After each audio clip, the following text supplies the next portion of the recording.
MPC combine मित्रांनो खूप सोपी. जर तुम्हाला कळलं की काय वाचायचं आहे आणि काय वाचायचं नाही, जर तुम्हाला मित्रांनो ही गोष्ट समजली तर तुम्ही MPC सहज क्रॅक करू शकता, तुम्ही सहज पोस्ट काढू शकता.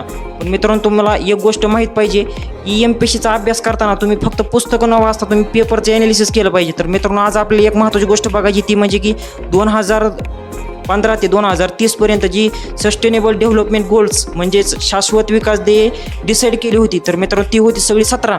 तर मित्रांनो आपल्याला फक्त महत्त्वाची बघायची जेणेकरून तुम्हाला जोड लावामध्ये किंवा कोणत्याही प्रकारचा MCQ आला तर तुम्ही लॉजिकने सहज प्रश्न तो सोडू शकता.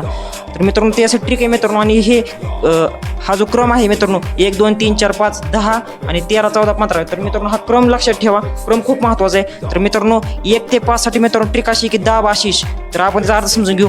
दाचा अर्थ तो दारिद्र्य निवारण, अचा अर्थ तो भचा अर्थ तो भूक निवारण, आचा अर्थ तो चांगले आरोग्य, शीचा अर्थ तो शिक्षण आणि सचा अर्थ तो लैंगिक समानता. तर मित्रांनो ही ट्रिक लक्षात ठेवा आणि 1 ते 5 नंबर पण लक्षात ठेवा. आणि मित्रांनो 10 साठी जे आहे तर ते आहे असमानता कमी करणे. आणि मित्रांनो 13 ते 15 साठी मित्रांनो ट्रिक आहे हवा पाणी जमीन. तर त्याचा मित्रांनो आपण अर्थ समजून घेऊ.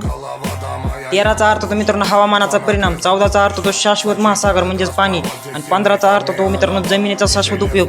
तर मित्रांनो ही ट्रिक लक्षात ठेवा. आणि शाश्वत विकास ध्येय जे आहेत 2015च्या ऑगस्टमध्ये 193 देशांनी 17 ध्येयांना मान्यता दिली होती. तर ही पण माहिती लक्षात ठेवा.